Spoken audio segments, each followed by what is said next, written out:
তুমি গান শোনাবে বলে আমাকে নরকে না গেলে, তুমি যে এমন লোক আমি ভাবতেও পারিনি। তুমি ভালো গান শুনতে চাইলে কিনা, তাই তো তোমাকে থিয়েটারে নিয়ে গিয়ে এমন গান শুনিয়ে দিলাম যা তুমি কখনো ভুলবে না। আরে আমি কি চাই জানি যেগুলো মেয়ে ছেলে। তাছাড়া তুমি তো আগে বলোনি যে থিয়েটারে আজকাল মেয়েরাই মেয়েদের অভিনয় করে। দুনিয়া শুদ্ধ লোক জানে, আর তুমি জানো না যে গিরিশ ঘোষের দল আজকাল মেয়ে নিয়ে থিয়েটার করছে। ছি ছি ছি ছি, মেয়ে ছেলে করছে অভিনয়, সেটা আবার আমরা পয়সা খরচা করে দেখছি। তা বটে, তা বটে, কিন্তু কি চমৎকার গান বলো দেখি। যেমন বাণী তেমনি সুর, তেমনি মেয়েটির গলা।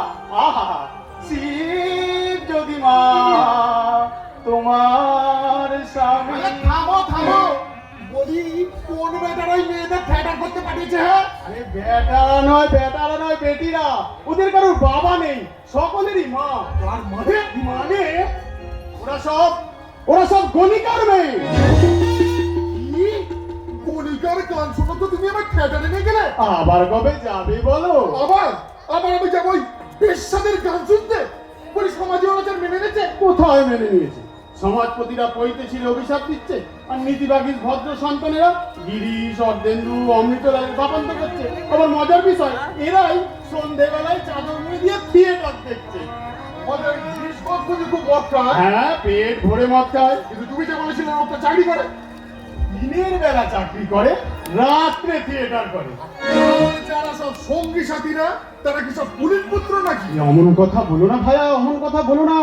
গিরিশ ঘোষ, অর্ধেন্দু মুস্তাফি, অমৃত মিত্তির, অবেল বাবু, হরি বসু, দাসু নিয়োগী, এরা সবাই শিক্ষিত এবং ভদ্র বংশের ছেলে। বদ্ধ বংশের ছেলে, বদ্ধ বংশের ছেলেদের এমন তোর অদক্ষতা। বাংলার সাধারণ রঙ্গালয় গড়বার জন্য এরা যে ত্যাগ স্বীকার করেছে, দেশবাসী আজ তার দাম দিচ্ছে না। যে সমাজ আজ তাদের নামে নাসিকা কুঞ্চন করছে, দেখো একদিন সেই সমাজই তাদের জয়গানে মুখরিত হবে।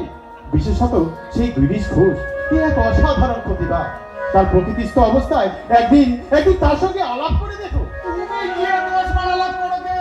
ওরকম মাতালের সঙ্গে আলাপ করার আমার কোনো ইচ্ছে নেই। বলে দুচ্ছাই করছো কেন? তার এই অপূর্ব সংগঠন অনেক সাধু সন্ন্যাসীকে মুক্ত করেছে, তোমাকেও করবে। আজ হোক আর কাল হোক, অভিনেত্রীদের গান শুনতে তোমাকে আবার যেতে হবে। রক্ষে করো। মামা যদি একবার কোনো রকমে জানতে পারে যে অভিনেত্রীদের গান শুনতে গিয়ে 5 ঘন্টায় নরকে আমি কাটিয়েছি, তাহলে রাকালকে তো দুটো বকাঝকা করে ছেড়ে দেবে।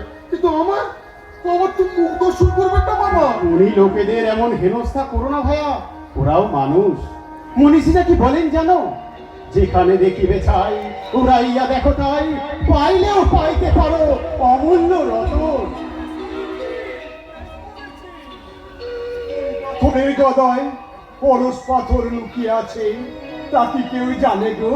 তা কি কেউ জানে? এ দেহ তারই খেলা ঘর, কোন দেহে কি লীলা খেলা করবে সেই শুধু জানে গো, সেই শুধু জানে, আর কেউ জানেনি। আর কেউ কি রে রিদু, মুখ চুন করে দাঁড়িয়ে আছিস কেনে? কাল যে বড় এলিনি তোরা, নাম ধরে রেখেছিল বুঝি? মামা কি হল কেনে? বলি বউ মরেছে নাকি? সবই তো তুমি জানো মামা। বিশ্বাস করো আমার এতে কোনো দোষ নেই। এই রামদা আমাকে ভুলিয়ে বালিয়ে ওখানে নিয়ে গেছিল। তারপর কি যে হলো কিছুতেই উঠতে পারলাম না। তুমি আমার মাফ করো মামা, তুমি আমার মাফ করো। এমন কাজ আর কখনো করবে না, তুমি আমার মাফ করো। কি করেছে রে রাম? নরক দর্শন করে এসেছে। কোথায় কোথায় নরক দেখলি রে? কাল রাতে আমি আর রাখালে থিয়েটার দেখেছি মামা। সে তো আমিও দেখি। সে জিনিস নয় মামা, এ হলো গিরিশ ঘোষের পেশাদার থিয়েটার। ওরা ওরা বেশ্যাতে অভিনয় করে। করুক না, করুক না। বাগবাজারের গিরিশ যদি রাজা সাজতে পারে, রাধা বাজারের হরিমতি যশোদা সাজতে পারবি নি? সে অভিনয়, এ অভিনয়। তুই তো একটু দেখবি রে শালা। জলে আর দুধে মিশিয়ে দিলে আয়রা সে দুধটাই টেনে নেয়, জল জল পড়ে থাকে। অবাক হয়েছে আছো কেন? আমার আমার ইচ্ছে হচ্ছে যাত্রা থিয়েটার নিয়ে যারা এত হইচই করছে তাদের তাদের সবাইকে ডেকে এনে আপনার কথাগুলো শুনিয়ে দিই। এত বড় সমস্যার এমন সহজ সমাধান আগে বোধহয় কেউ করেনি। যাত্রা থিয়েটার লোকশিক্ষার বড় বাহন নেয়, 100 বক্তৃতা শুনে জানা হবে। একবার একবার একটা শুনলে মনের ভিতরটাই গেঁথে যাবে। ভালো বই হলে আমায় আমায় একদিন নিয়ে যাবি। কি তুমি বাজে কথা বলছো মামা? তুমি জানো থিয়েটারে ওই মধু মাতাল গিরিশ ঘোষ এত পুণ্যি করেছে? ও শালাকে 1000 বার বলেছি পাপকে ঘেন্না করবি, পাপীকে ঘেন্না করবি নি। কি গান শুনেলি রে? গানা গা দেখি শুনি। ওই গানখানা গেয়ে দাও হৃদয়, বেশ এই হৃদয় দিয়ে গেও কিন্তু। কখনো গাইবো না, কখনো গাইবো না। আর তোমাকেও বলে দিলাম মামা, তুমি যদি থিয়েটারে যাও তোমারই একদিন কি আমারই একদিন। হ্যাঁ যদি মা তোমার স্বামী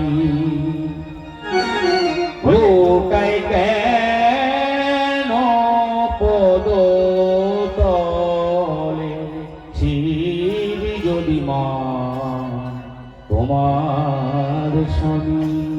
ওই যে ঠাকুর গিরিশ ঘোষের গান, ও রাখাল রাখাল, এই ঠাকুরকে গানখানা শুনিয়ে দাও। শিব যদি মা তোমার স্বামী লোটাই কেন পদ তলে শিব যদি মা তোমার স্বামী বুক পেতে ভয়ে ভয়ে চাই যে মা তোর মুখমণ্ডলে বুক পেতে ভয়ে ভয়ে মা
এমন গান বেঁধেছে গিরিশ, এমন যার গান সে তো সে লোক নয়। ওরে ওরে অরাম, তোদের সুরেন মিত্রের বাড়িতে যেদিন যাব লোকটাকে ডেকে আনতে পারবি নি? রাখতে পারবো, আনতে পারবো কিনা জানি না। কেন গো, আমার নাম করলে আসবি নি? ঠাকুর দেবতা কিচ্ছু মানে না, আর সারাক্ষণ মদ খেয়ে বুঁদ হয়ে থাকে, আর যাকে যা খুশি তাই বলে।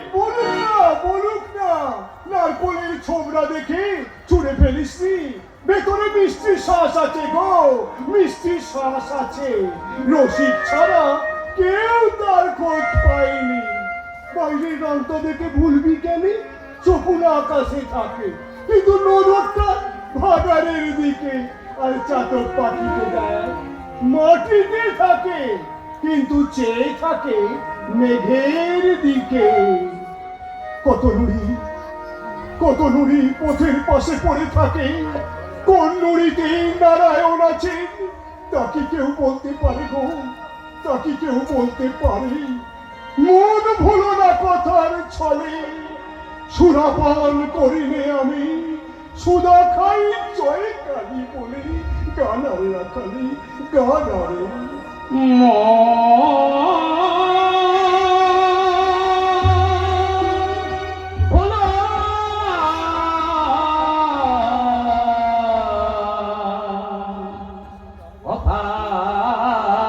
চলে